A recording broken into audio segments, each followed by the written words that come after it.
Pessoal, boa noite. Estamos aqui mais uma vez, hoje é dia 29 de março e nós vamos fazer aqui uma live, um convidado especial que é o Cláudio Mauer, e vamos aguardar um pouquinho. Nutrifran, tudo bem? Como é que está você? Estamos só aguardando o nosso convidado. O Cláudio Mauer entrou agora, tá? Só um minutinho. Guedes, tudo bem, Juninho Guedes? Só aguardando aqui conectar o Cláudio Mauer. Estamos ali. Tudo bem, Cláudio? Tudo Como é que bem, está você? Tudo bem? Tudo. Bom, sejam bem-vindos, pessoal. Nós vamos começar agora mais uma live. E hoje nós estamos aqui presentes com o Cláudio Mauer. Cláudio Mauer, conheço o profissional faz muito tempo, né, Cláudio? Tá? Não vamos dizer quando, que senão a nossa idade vai ser descoberta. Melhor não falar. Melhor não falar, né? Tá. O Cláudio é o seguinte, ele é sócio da Sunbelt Business Brokers em Curitiba. E o que essa empresa faz? Essa empresa ela faz intermediação de negócios de compra e venda de empresas, tá? Até no post eu estava dando uma olhada, não é alavancar a sua empresa, ela alavancar a venda da sua empresa, né? Não os produtos. Então ele trabalha com uma questão mais macro, tá? Bem interessante, e por isso que a gente trouxe o Cláudio para conversar um pouquinho com a gente sobre esse assunto.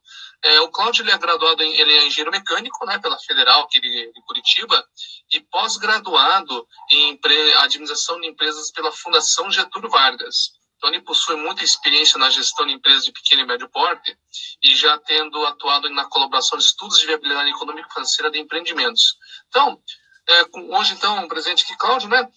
Cláudio, eu gostaria que a gente se apresentasse um pouquinho e contasse um pouquinho da sua história, né? De como que você chegou nessa situação agora de ser sócio da Sunbelt, que é uma empresa, uma franquia grande, né, que a gente conhece, e ela justamente trabalha comprar e vender empresas. É uma coisa diferente, né? Não é comprar e vender produto, é comprar e vender uma empresa, né? Então, eu gostaria que você contasse um pouquinho da sua história e aí a gente vai fazendo as perguntas aí, tá bom? Então, tá bom, Frank, é isso aí. Um prazer estar aqui com você. E legal que todo mundo aí está ouvindo. Espero que a gente possa acrescentar bastante aí para o pessoal que tem interesse nesse assunto. Então, na verdade, eu entrei na Sunbelt por meio do meu irmão, que é sócio da Sunbelt aqui também. Ele é que desenvolveu esse negócio aqui, trouxe dos Estados Unidos para cá. A Sunbelt é muito antiga, ela está nos Estados Unidos há 39 anos, quase vai fazer 40 anos esse ano, que está no Brasil. Olha só um pouquinho, Mauro. No mercado. Só um pouquinho. Vamos mandar um oi pro Henrique. O Henrique, ele tá em Indiana, é nosso amigo aí, também trabalha, né? O Henrique tá firme. E aí, Henrique? Tá legal. Tudo bem, Henrique? Legal. Então, e aí a Sunbelt então, nos Estados Unidos é muito antiga, tem muito tempo de mercado. E meu irmão que descobriu e trouxe esse negócio para cá e acabou me engajando, e eu entrei também, a gente aproveitando, meu irmão também tem muita experiência nessa parte de gestão de empresas, e a gente acabou entrando aí, eu entrei para ajudar ele e fui me engajando na Sunbelt aí já desde 2013 que a gente começou aqui em Curitiba. A Sunbelt está no Brasil desde 2010. Tá? Então a Sunbelt hoje ela é a maior empresa do mundo em compra e venda de empresas, que faz esse tipo de negócio. Tá? Ela faz hoje mais ou menos 4 mil negócios por ano no mundo todo.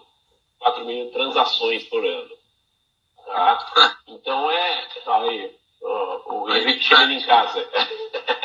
Tá chegando em Orlando, Tá certo. Então é uma empresa que tem muita experiência, tem um know-how muito grande nesse negócio, por isso que a gente trouxe, né, a ideia do meu irmão, quando ele trouxe para o Brasil isso, foi justamente aproveitar essa experiência, essa expertise que eles têm todo um sistema desenvolvido para isso, e a gente tem aplicado isso no Brasil. Muitas coisas foram adaptadas, porque é muito diferente o negócio aqui. Nos Estados Unidos a cultura é outra, essa cultura de compra e venda de empresas é outra, muito diferente. A gente acabou tendo que adaptar muitas coisas, né? Até hoje algumas coisas a gente tem que adaptar, mas tem funcionado. A gente está vivendo uma crise muito grande, é uma fase muito difícil, né? Muito pouca gente quer investir hoje. Mas é um negócio que está andando, está caminhando aí, a gente está desenvolvendo isso, aproveitando a experiência que a gente tem de mercado brasileiro, de empresas, tentando adaptar o máximo possível isso aí.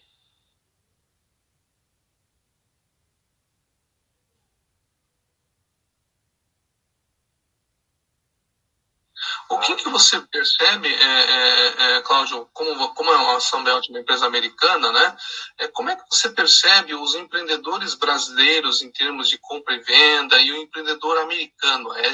Existe uma pegada diferente aí, até de gestão, até de visão, né, de empresa? Não, eu vou fazer uma empresa, depois não fica, como é que chama, apegado, né? Como é que é essa questão? Então, essa é uma grande diferença cultural. O empreendedor brasileiro, ele bem que você falou, ele é apegado à empresa. A empresa, às vezes, é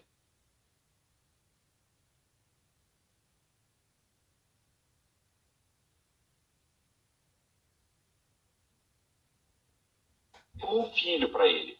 Ele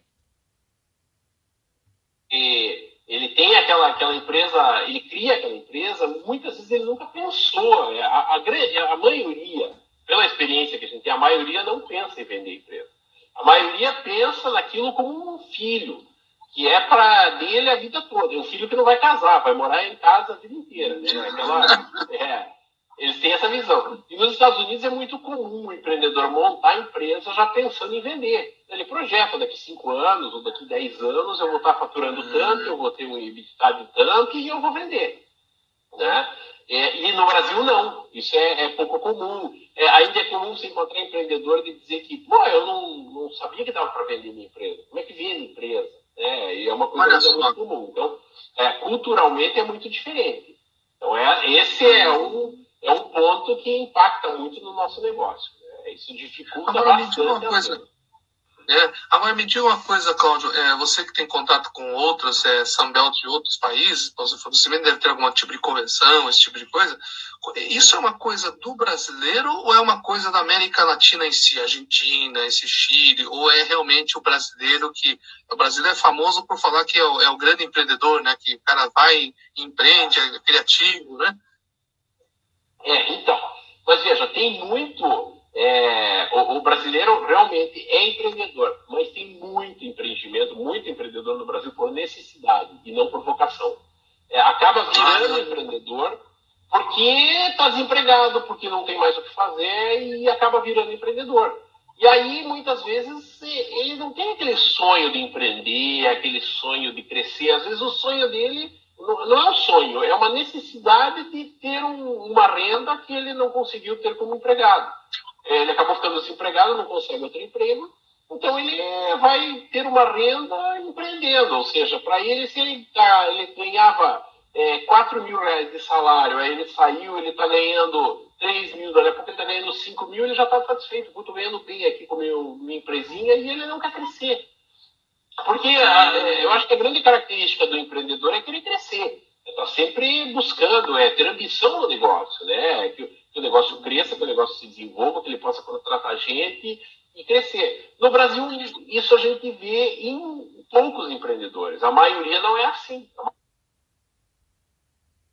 A maioria tem o sonho de simplesmente ter uma renda e viver daquela renda. Então, essa é a grande diferença. E isso, na América Latina em si, é parecido com o Brasil. Realmente é mais parecido do que é nos Estados Unidos. É uma diferença cultural aí. Alguns países já são mais empreendedores, mas, de maneira geral, a América Latina é bem dentro desse padrão aí. Entendi. Olha só, Mauer, tem uma pergunta aqui da Silmara. Obrigado, Silmara. Da onde que você é? Se puder compartilhar com a gente, né?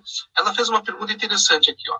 Qual é a principal diferença comportamental na hora de negociar entre brasileiros e americanos? Obrigado, tá, Silmara, pela pergunta aqui. Vamos ver o que... Lá, Mauro, tá contigo aí. Então, uma das principais características que a gente vê é justamente essa predisposição para vender. Então, a gente no Brasil, a gente tem aquele caso do tradicional do empreendedor que é apegado ao negócio e que a gente já viu casos aqui do empreendedor na hora de assinar o contrato de compra e venda desistir de assinar, tá tudo certo e desiste de assinar, porque não, mas isso é minha vida, eu não posso vender. Né? E nos Estados Unidos isso acontece menos. Claro que também existe, né? Mas não é tão comum esse tipo de comportamento. Tá? Outra coisa, uma coisa que realmente... Ó, tá aí o Maurício, ó, que é meu irmão e meu sócio, acabou de entrar aí. Opa, tudo bem, Maurício? Valeu aqui, hein? Estamos aí entrevistando lá. Vamos lá, Maurício. Ó, o Marcelo Klenk aí também, um grande amigo. Tá aí. Então, veja, uma coisa que acaba sendo comum por motivos diferentes no Brasil e nos Estados Unidos que a gente vê e que dificulta muito as transações das empresas é o fato de você ter, nos Estados Unidos,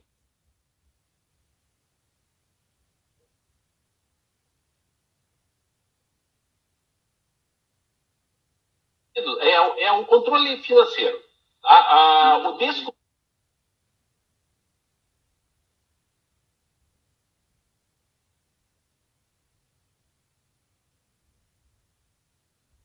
financeiro dentro da empresa, vamos dizer assim, que é comum ter nos Estados Unidos e aqui, por motivos diferentes. Nos Estados Unidos é comum você ter não ter o controle financeiro tão apurado, porque as empresas sempre funcionam por lucro real. Então, o empreendedor acaba jogando dentro da empresa as contas pessoais para diminuir o lucro e pagar menos imposto. Né? Então, isso acaba dificultando a venda e a gente tem que acabar limpando isso na empresa para poder divulgar para a venda. E no Brasil, é muito comum a informalidade por causa da alta carga tributária. Né? Então, é muito empreendedor que deixa de declarar o que vende fiscalmente, porque vai pagar muito imposto, então ele não declara e isso também dificulta muito a venda. Isso acaba trazendo um problema. Então, essa parte financeira é uma coisa comum. Tá? Agora, o apego à empresa é muito diferente. Aqui, o empreendedor brasileiro é muito apegado à empresa e o empreendedor americano é mais desapegado. Né? Então, isso facilita a venda, né, esse desapego. Entendi. Agora, o principal comportamento que você falou aí é o apego, né? É a parte muito emocional que você está comentando, isso. Né? Isso. Agora, o brasileiro só isso nesse sentido, Fred, o brasileiro tem muito isso, ele é muito apegado e ele só abre mão da empresa, ele tem na cabeça dele, ele só abre mão da empresa para passar para os filhos. Ele criou aquilo para os filhos. E hoje é cada vez mais comum a gente encontrar empreendedores que fazem isso e os filhos não querem saber. Os filhos não têm interesse na empresa. Aí os filhos já foram para outra carreira, foram para outra coisa e não querem aquela empresa. E aí fica lá o pai, a mãe, aquele casal já com uma certa idade, sem pique para tocar a empresa, cansado de ter tocado aquela empresa a vida inteira e não tem para quem deixar. Né? Então acabam se obrigando a vender a empresa. Nessa questão que é um fator externo, um fator assim que, não tem ninguém, eu tô cansado, não quero ficar, eu quero vender. Aí bate na tua porta ali. Esse é um cliente dele. Exatamente. É muito comum. Esse caso é muito comum aparecer pra gente. Quando você fala muito comum, só uma pergunta, quando você fala que é muito comum, que é uma coisa diferente, né? Comprar e vender empresas, né? Quando você fala que é muito comum, vamos dizer lá, de cada 10, assim, empresários que que te procuram para vender, quantos são nesse caso específico, assim, se você for colocar assim, percentual, de cada 10, 2 ou 3, ou Não, mais ou menos metade dos que procuram a gente é com interesse de se aposentar. Tá? Olha só. Então, é empresário que não cansou, às vezes são empresários até relativamente novos, né? Não é necessariamente pela idade. Às vezes é comum ter um empresário mais novo que não, vamos dizer, não está em idade para se aposentar, ele não vai parar de trabalhar, ele não vai cessar a atividade dele, mas ele está cansado do negócio. Então, mais ou menos metade dos que nos procuram para vender estão com essa intenção de se aposentar, pelo menos do empreendedorismo ou daquele negócio. Eventualmente eles até vão para outro negócio, alguma coisa assim, mas é muito comum eles quererem se aposentar. Tem horas que realmente chega lá e constrói, ele faz, e chega uma hora que encheu o saco, né? Vamos lá, eu vou dar um exemplo, supermercadista. Tem gente que tem que ter dom para ser supermercadista, né? Porque aquele negócio não tem domingo, não tem final de semana, não tem feriado. Restaurante. Tem gente. Restaurante. Exatamente. São negócios que exigem horários muito ruins, exigem uma mão de obra intensa. Negócios que têm muita mão de obra, a gente percebe que o empresário cansa muito. Isso também é uma característica do Brasil, né? Porque nosso sistema, a nossa legislação trabalhista acaba trazendo uma dificuldade muito grande para o empresário gerenciar os empregados, os funcionários, né? Então isso também traz um cansaço muito grande, não é fácil, né? Então é comum a gente ter empreendedor que quer comprar negócio e nos pede eu quero um negócio que tenha poucos funcionários, com o menor número de empregados possíveis, né? Então é muito comum isso. A gente tem muita solicitação dessa, pela dificuldade de ter empregados no Brasil, né? É muito difícil, realmente. A legislação dificulta muito. Tem o fator legislação, tem o fator que tem pessoas que não têm aquela vocação de lidar com gente, né? Gente eu sou coach executivo, né? Como eu vou falar mais tarde, tem pessoas que tem que ter habilidade, né? Porque sem gente você não faz nada, né? Não faz negócio, não tem negócio, né? Com certeza. Tem uma pergunta aqui. Eu achei legal que tem uma pessoa que colaborou. Obrigado aqui, Richard Sena. Onde que você é, Richard? Tudo bem? Nós estamos aqui, para quem está entrando por aqui, nós estamos entrando aqui com o Cláudio Mauer, né? Ele é sócio da Sunbelt Business Broker, e ele é uma empresa especializada, é uma empresa que veio dos Estados Unidos, especializada em compra e vendas de empreendimentos, de empresas, né? E o Richard aqui, ele está com uma pergunta interessante, que até a gente ia até comentar sobre esse assunto, sobre as startups, né, Mauer? Hoje é muito voga você ter lá o investidor anjo, investidor, deve ter vários tipos, né? Investidor anjo, investidor, aí eu não sei, você tem que me explicar aí, né? Eu sei que é startup. Então ele pergunta aqui, o quanto essa nova tendência de startups funciona da mesma forma esse padrão de comportamento? Ou seja, você está referindo em comprar e vender, é isso, Richard? Veja, startup, a gente sai de qualquer padrão desse. A startup é totalmente diferente, né? Porque a startup, o empreendedor que criou uma startup, ele não quer vender a empresa. Ele quer capitalizar a empresa para crescer, né? Ele vem buscar Olha do Rio de Janeiro, dinheiro. O Mauer. O Richard do cara do Rio de Janeiro aí. Legal. Então, a startup, ela quebra o padrão. Ela quebra o padrão em todos os sentidos para compra e venda de empresa. Ela foge totalmente do modelo tradicional. Por quê? Ela não tem histórico, né? A startup não tem histórico de mercado, de venda, financeiro. Ela está começando. Então, totalmente a avaliação é diferente. Você só se baseia em projeções futuras, né? O empreendedor ele não quer vender 100% da empresa. Claro, pode ter um caso ou outro, mas de maneira geral, o empreendedor de startup ele está buscando capital, ele está buscando dinheiro para ele crescer, para ele alavancar, né? Então é um perfil totalmente diferente. Ou seja, ele tá buscando um investidor que acredita no negócio dele, que pelas projeções, pelo plano de negócio, e precisa de capital, ele vai vendo, olha, tanto ter mercado, é essa conta, na verdade, né? Exatamente.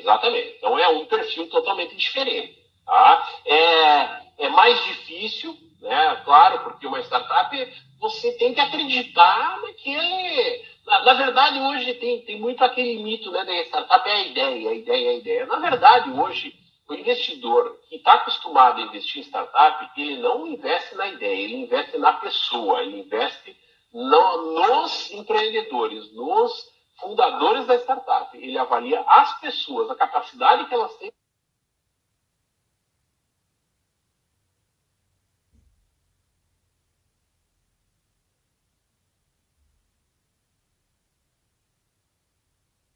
de fazer aquele negócio desenvolver. A ideia acaba muitas vezes ficando em segundo plano. Porque olha só que é a capacidade da pessoa desenvolver o negócio. Às vezes uma ideia excelente não anda na mão de pessoas que não têm um perfil legal para levar aquilo adiante. E ideias ruins até podem caminhar na mão de empreendedores bons, com perfil de empreendimento, que podem fazer crescer. Então olha só. O investidor aposta na pessoa, muito mais do que na ideia. Olha só que interessante, você está entrando numa situação bem bacana que você compartilhou aqui, a importância do fator humano, né? Humano que eu digo, não humano de, humano bonzinho, não. O fator humano que eu digo, a capacidade da pessoa conseguir fazer da ideia se tornar realidade, né? Então, volta novamente a questão da pessoa, né? Legal. Agora, me diga uma coisa, Mauer, tem umas coisas que me veio aqui na cabeça. Por exemplo, quem tá com dinheiro? O cara tá com dinheiro, ele tá no mercado financeiro, vamos chutar assim que ele conseguiu lá um fundo, tal, consiga... Hoje você tem vários fundos que dá mais que 2%, bem mais, né? Mas vamos ver um cara que, sei lá, tá na poupança lá, ou algum investimento, 1% ele consegue. Aí ele tem aquele dinheiro, ele fica, puxa vida, eu quero ganhar dinheiro, mas eu quero investir em alguma coisa de potencial. O que esse pessoal busca de rentabilidade hoje em dia? Como é que é? Digamos, pois é. Né? A gente sempre trabalhou... pode falar. A gente sempre trabalhou aí, vamos dizer, até 2015, 2016, aí tinha um padrão assim de mercado que esse investidor que esse perfil que você falou, o cara que muitas vezes ali se aposentou, pegou uma indenização ali, 200 mil, 300 mil, 400, 500, sei lá, nessa faixa, né? Empresas que teria capacidade de comprar uma empresa bem pequena, né? Esse pessoal olhava assim e falava, não, eu quero comprar uma empresa em que eu possa recuperar o meu capital em 3 anos. Né? Então, assim, ele queria comprar uma empresa que faturasse, desse um lucro, né, vamos dizer, de 150 mil por ano, ele investia 450 mil, para ele estava de bom tamanho, porque dali 3 anos, 50 mil dele. Com a crise aí, com o acirramento da crise, com o risco aumentando muito no Brasil, isso começou a baixar. Então, hoje, essas empresas pequenas, a gente vê assim, que o cara não quer levar mais do que 2 anos para ter o payback dele, para recuperar o capital que ele investiu. Exatamente. Então, isso baixou muito. Assim. Então, na verdade, a pessoa não analisa muito a rentabilidade. A gente até mostra para o empreendedor lá, o tiro do negócio é essa e tal, mas o pessoal até não entende muito esse tipo de cálculo e acaba se baseando muito nisso do payback. O pessoal analisa muito o payback e hoje, assim, a gente está falando em 2 anos, 2 anos e meio para ter o payback. Legal. Legal. Tem uma pergunta aqui do Mark Clay, né? De onde que você é? Conhece ele? Eu conheço, aqui de Curitiba. Ele é de Curitiba? Ele fez uma pergunta, qual é a faixa de valor negociada das empresas médias ali, né? O que você me fala disso? Então, veja, Marcelo, a gente tem aí diversas situações. A Sunbelt trabalha sempre com empresas de capital fechado. Tá? Então, empresas pequenas a médias, que são as empresas de capital fechado. Tá? A maioria das empresas, claro, que aparecem para a gente como oportunidade de negócio são empresas pequenas, empresas aí que faturam até 1 milhão, 1,5 milhão por ano. Então, são empresas que vão ser vendidas aí por entre 500 mil e 1,5 milhão. Tá? São empresas de valor baixo. Essa é a maior parte que aparece. A gente, às vezes, nem pega empresas assim tão pequenas, acaba não compensando, porque o nosso trabalho acaba sendo muito especializado, tem um custo muito alto e uma empresa nesse valor acaba não cobrindo. Né? Tem empresas até menores, aí a gente trabalha, algumas a gente trabalha com empresas até de valor menor, por alguma situação especial, às vezes acaba valendo a pena. Né? Mas, no geral, o que aparece de empresa para a gente a maioria são empresas pequenas. Tá? O maior volume são empresas pequenas. Pequenas no sentido de até de valor de mercado de até 1 milhão aí, mais ou menos. Tá? Valor de mercado 1 milhão, entendi. Isso, exatamente. Tá? Então essa é a maior Agora já acontece algumas vezes que vocês pegam, por exemplo, uma indústria média ali, uma indústria que tem um parque industrial, faz ali, vocês também atuam nessa... Sim, a gente atua. Vocês atuam nessa... Sendo a empresa de capital fechado, a gente atua, independente do tamanho aí. Chega empresas, às vezes, aí com um valor de mercado de 100 milhões, né? E a gente atua e faz esse trabalho, sim. E daí é um outro tipo também de abordagem, né? São empresas aí que já têm um perfil para vender para empresas estrangeiras. Porque aí está, principalmente na atual crise no Brasil, difícil uma empresa desse porte ser vendida dentro do Brasil, porque não tem muito capital girando aqui, ou não é que não tenha, o pessoal tem capital, mas não quer investir, não quer arriscar, né? Então acaba vindo... Não quer arriscar, né? Hoje eu estava conversando com um consultor, ele também é coach executivo, mas ele também tem um lado de consultoria que faz com governança, né? Ele estava comentando realmente essa questão que esse primeiro trimestre estava sendo importante para o governo, né? E está nessa, né? Vai ou não vai, né? Então os empresários estão pensando, puta, será aí, vamos virar a página ou não vamos, né? Então está segurando, né? Agora, me diga uma coisa, eu sempre tive curiosidade do seguinte, por exemplo, você tem uma empresa, e isso eu lembro, teve uma época que eu lidava com isso lá atrás, né? Real estate, investidores de real estate, antes da crise de 2008, e aí o que acontece? Você chegava no empreendimento, ele tinha lá um patrimônio imobilizado, né? Prédios, etc., X mil reais. Tá? Só que o negócio, ele valia, tem a questão do negócio e tem a questão do patrimônio que está imobilizado, né? E muitas vezes não vale nada o patrimônio, né? O cara não quer, né? Porque, quer dizer, o negócio não vale o patrimônio, né? Tem muito disso aí. Tem. Aí tem um negócio, até o Marcelo Tapas fez uma pergunta que eu vi aqui, que ele perguntou se é pelo capital social ou pelo faturamento, né? Então, o capital social acaba, tá ali a pergunta dele. O capital social acaba muitas vezes sendo puramente contábil, né? E no Brasil ele é muito distorcido por causa né? Agora melhorou, eu diria, né?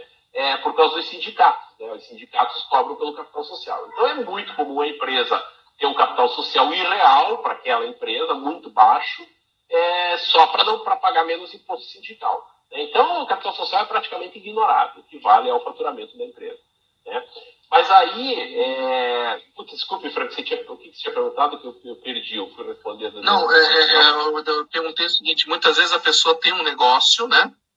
E ele, quanto que vale esse negócio? Aí você vai descobrir assim que, porra, mais fácil ele vender o imobilizado do que vender o negócio. Isso, exatamente. Então, exatamente, isso acontece, tá? Aí o que acontece? Indústria, você tem mais isso. Serviço, normalmente você não tem patrimônio, você não tem ativo. Né? Ou você pega uma empresa de serviço, o ativo dela é o quê? Escritório, computador, que pode ser até caro para comprar, mas não vale nada depois, né? Depois que você comprou, não vale mais nada, né? Então, o ativo... Agora, a indústria tem muita máquina, tem muita coisa. Então, e a indústria no Brasil, ela está muito ruim, muito sucateada. Então, é muito comum você chegar à indústria, vou vender... O que vai vender? É vender ativo, porque o que ela fatura, o que ela lucra, ou às vezes nem lucra, como negócio não compensa. Né? Agora, uma coisa que a gente percebe é o seguinte, ainda é comum você encontrar no Brasil, principalmente em indústrias, que tem um imóvel. O imóvel é dos proprietários. Né? Então, essas indústrias, elas acabam nunca vendendo, para quem compra a indústria, acaba nunca comprando um imóvel.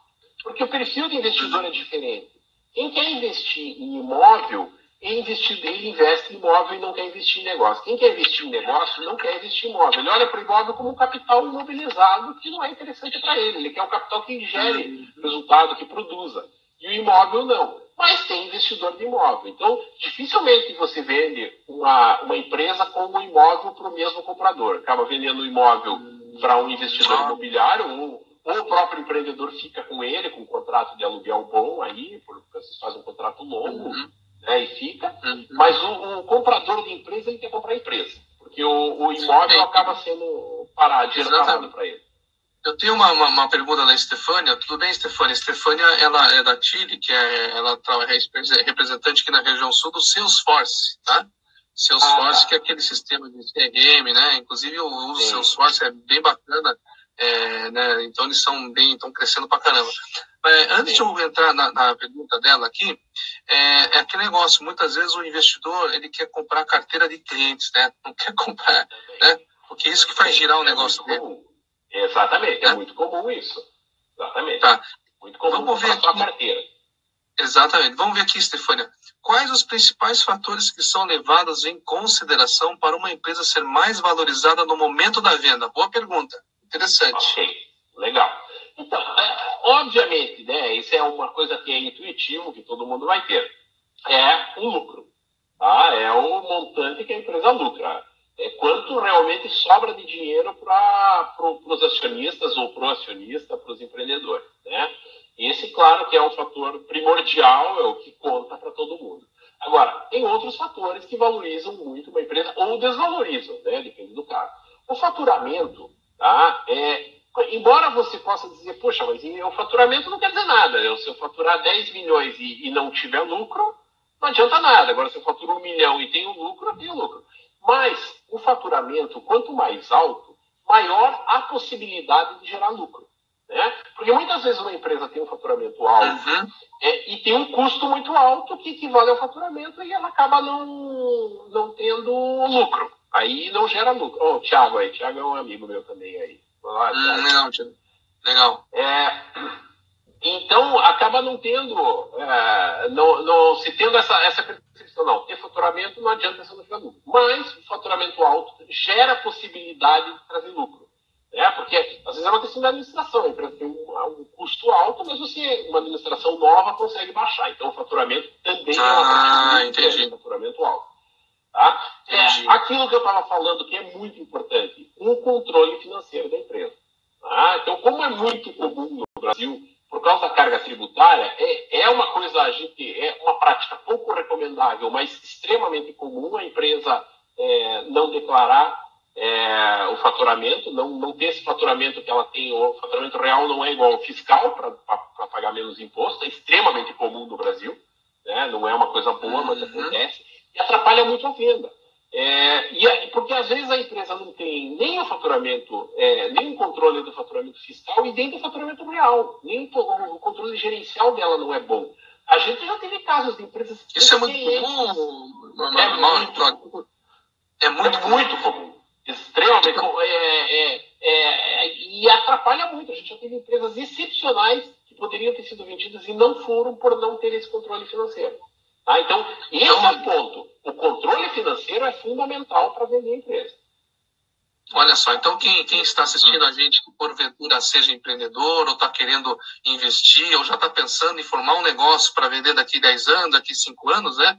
Olha só o que o Cláudio está dizendo. Controle financeiro, bem direitinho, isso é uma condição... Que dicas que você daria, então, para o público que está aí, que de repente o cara tem a empresa, ele está querendo mudar de setor, por exemplo, que dicas, as dicas principais que você daria para uma pessoa desse perfil que tem um empreendimento, vamos fazer dos dois lados, que tem empreendimento e quer vender, e aquele cara que quer investir.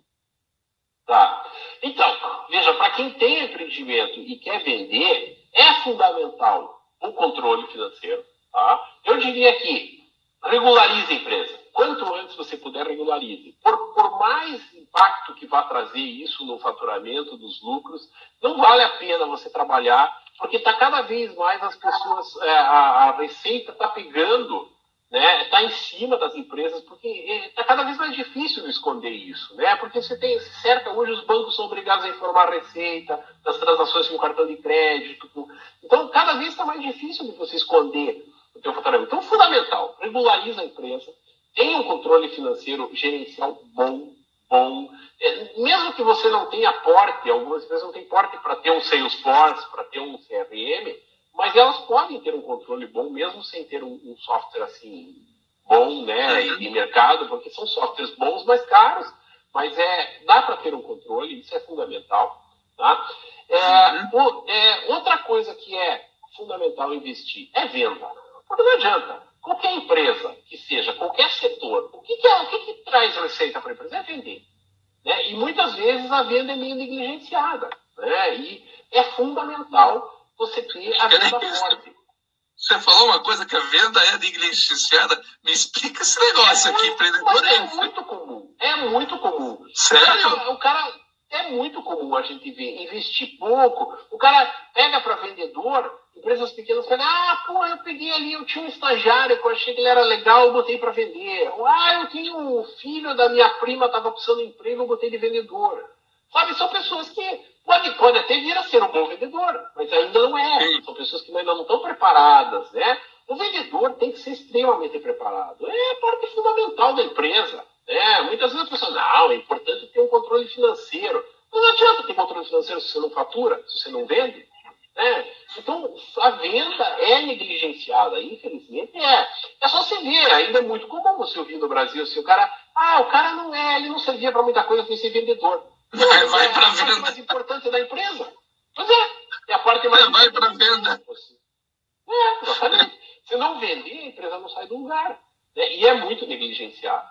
Né? Outra coisa que é bom ter em mente para empresas pequenas, que é a empresa de um empreendedor, a empresa ali, essa que eu falei, a empresa que fatura 500 mil por ano, essa empresa, quem vai tocar é o próprio dono, é o próprio empreendedor que vai tocar a empresa, às vezes dois e tal. Agora, empresas médias, que começam a crescer, que tem um faturamento aí de, vamos dizer, mais de 10 milhões por ano, uma coisa fundamental para vender a empresa é a empresa não depender do dono, do empreendedor, do sócio, ou de mais de um sócio. Porque se a empresa... Você veja, você do lado do comprador, você pensa assim, vou comprar aquela empresa. De repente você vê que todo o relacionamento com fornecedores, com os principais clientes, quem tem esse relacionamento é o dono da empresa. Então, se eu comprar a empresa e tirar esse cara, eu vou perder os principais clientes, eu vou ter problema com o fornecedor. Então, olha só que fundamental o cara investir em gestão. É uma gestão que olha só que pegada legal que você faz, porque a gente trabalha com coach executivo, aí tem alguns colegas meus aqui, o Cláudio, tudo bom, Pavan? Cláudio também, o Pavanini é coach também. A importância que tem essa descolagem do dono para sair da operação, e ele tem que ter a liderança, né? E essa liderança tem que estar o quê? Tem que estar despertando ela para um potencial melhor que ela pode ter, né? Então, olha só a importância desse... E aí, no caso, puxando um pouco a sardinha para o meu lado, o processo de coach ajuda muito isso, tá? Ele ajuda muito essa parte, porque o cara muitas vezes o cara fica tão apegado, né? Mas quanto mais ele sair e a equipe, independente de ele estar... Até esses dias eu estava conversando com um amigo meu, ele falou assim, quanto tempo você tem a empresa legal, quanto tempo você tira o indicador dele se a empresa está bem em termos de independência, é se ele consegue passar 2 meses fora viajando e a empresa está funcionando.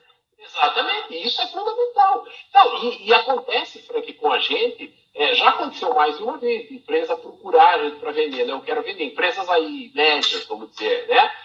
E a indicar, olha, você antes faça um trabalho de coach, de mentoria, vá buscar ajuda primeiro, porque não é o que você quer. Você precisa se preparar, você precisa preparar a tua empresa para vender. É muito conflito familiar, empresas que os filhos já estão na gestão, já tem uma sucessão meio turbulenta ali, que não é bem uma sucessão, porque os filhos querem entrar, o pai não quer sair, né?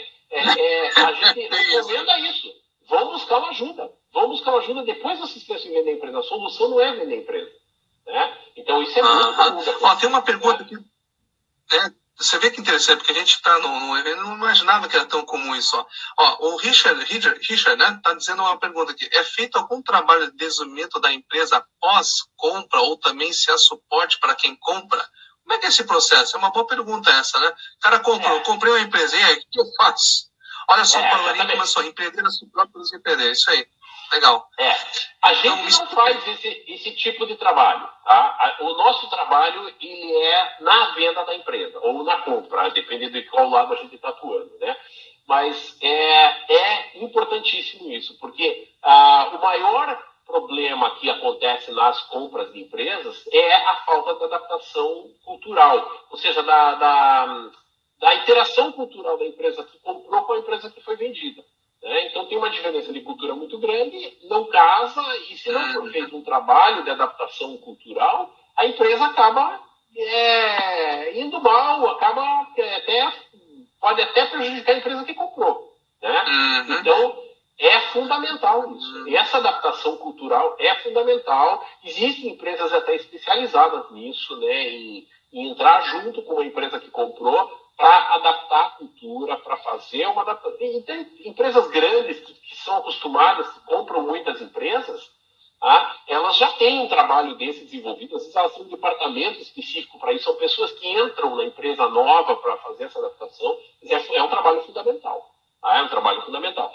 Isso a gente está falando quando são empresas maiores que estão adquirindo outras. Né? Quando é uma empresinha pequena, que entrou ali e só mudou de dono, isso é muito mais fácil, embora possa acontecer. Porque às vezes o novo proprietário da empresa tem um problema com a equipe que estava ali e a coisa não vai funcionar. Né? Também pode acontecer, embora seja. Às vezes você está falando de uma empresa que é um proprietário que comprou de outro e tem 3 funcionários, mas se ele não se der bem com os funcionários, a empresa não vai para frente. É o que você falou, a liderança aí é fundamental. Aí vão ter que procurar você aí para resolver o problema, né? Legal. Obrigado, Mark. Ela tá saindo, mas ela tá gostando. Bom, estamos quase finalizando aqui, né? Tá? Mas é interessante e para a pessoa que está do lado compradora, se a pessoa que está querendo tá com dinheiro, ela tem um espírito empreendedor, ela não quer começar do zero, ela gosta de alguma coisa, qual a dica que você daria, sim, pela experiência, para essa pessoa, então, do outro lado? Então, aí, aliás, mais ou menos, ela vai procurar o quê? Uma empresa que ela seja organizada financeiramente, que ela possa olhar as finanças e entender aquilo. Tá? Uma coisa importantíssima também, principalmente no Brasil, pela nossa legislação, que você tem que minimizar os riscos trabalhistas e tributários. Né? Então, é importante fazer uma due diligence da parte trabalhista e tributária, por menor que seja a empresa, porque você pode, mesmo uma empresa pequena, você pode assumir um passivo muito grande. Tá? Então, é importantíssimo você ter um contador, um advogado de confiança, que você confie, que possam fazer essa due diligence e avaliar esse risco trabalhista e tributário. Porque, por mais que a empresa hoje te apresente todas as certidões, está tudo limpo, pela legislação brasileira, pode daqui 5 anos aparecer uma dívida com a Receita Federal que não estava. E podem ser coisas grandes, pode ter um impacto na empresa. Tá? Então, isso é importantíssimo. Fazer essa due diligence trabalhista e tributária é fundamental, por menor que seja a empresa. E, claro, vai crescendo forte, você vai precisar de due diligence ambiental, você vai precisar de due diligence de TI, tem outras coisas que a pessoa tem que olhar. Tá? Agora, para o empreendedor pequeno, eu acho fundamental olhar o controle da empresa e olhar a parte tributária e trabalhista. Tá? Isso é importantíssimo. E, claro, vai ver se a empresa está gerando lucro, gerando caixa, porque isso é uma coisa importante. Às vezes, é muito comum no Brasil o empreendedor olhar e ele falar, eu vou comprar uma franquia, por exemplo. Ele diz assim, eu vou comprar uma franquia. Ele diz, mas eu vou pagar essas franquias comuns aí, com 400 mil reais ele investe numa franquia nova, do franqueador, ele compra. Aí ele fala assim, mas daí o cara está vendendo a franquia montada por 600, por que eu vou investir 200 mil a mais? E às vezes faz muito sentido, porque com esses 200 mil a mais, você está comprando um ponto testado, que na franquia nova, por mais que você tenha todo o know-how da franquia por trás, não está testado. Então ali você já sabe que aquele ponto vende, quanto vende, qual é o potencial dele. Você já tem uma equipe treinada trabalhando na empresa, você já tem clientes fidelizados, você sai com o faturamento, você assume no dia seguinte e você está faturando. Quando você monta uma franquia nova, no dia seguinte você fica ali olhando, torcendo para entrar o primeiro cliente na porta para você poder faturar alguma coisa.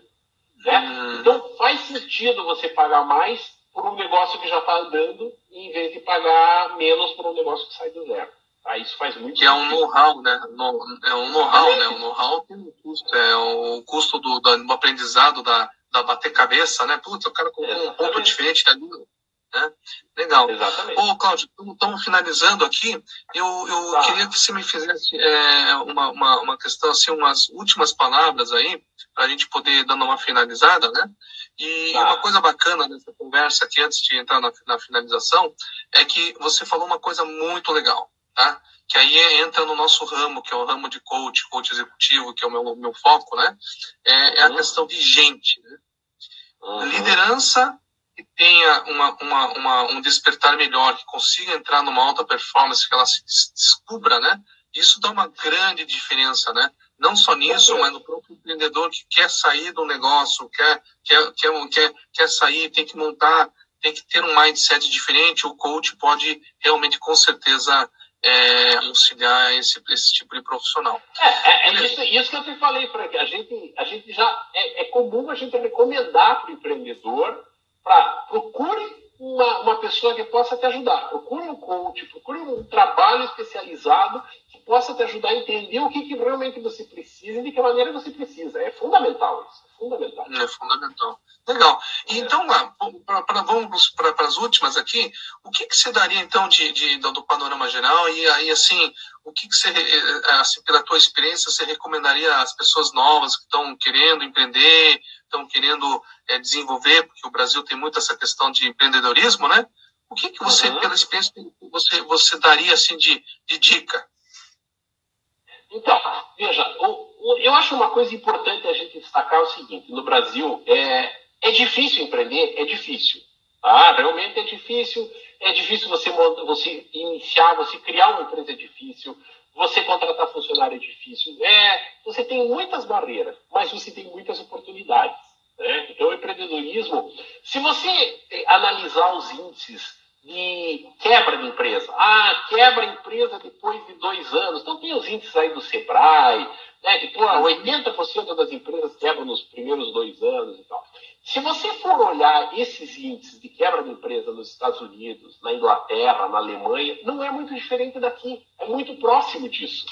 Sabe? Então, são ambientes de negócios estáveis, né, muito com legislações que privilegiam o empreendedor, que facilitam empreender, ao contrário do Brasil, que dificulta empreender, mas não muda muito, sabe? Então, vale a pena. É uma coisa que vale a pena empreender. Claro, tem pessoas que não têm perfil para empreender, mas para as pessoas que têm, vale a pena investir no empreendedorismo, tá? Então, eu acho assim, o fundamental é você querer, estar disposto a trabalhar, vai ter que trabalhar muito, se você partir para o empreendedorismo, você quer empreender, você vai trabalhar muito mais do que você trabalha como empregado. Você vai ter outras características, você vai ter certas liberdades que você não tem como um empregado contratado. Então você vai trabalhar muito mais, pode ter certeza. Agora, se você está disposto a trabalhar, se você está disposto a achar que espaço, você pode até bater de frente e montar um negócio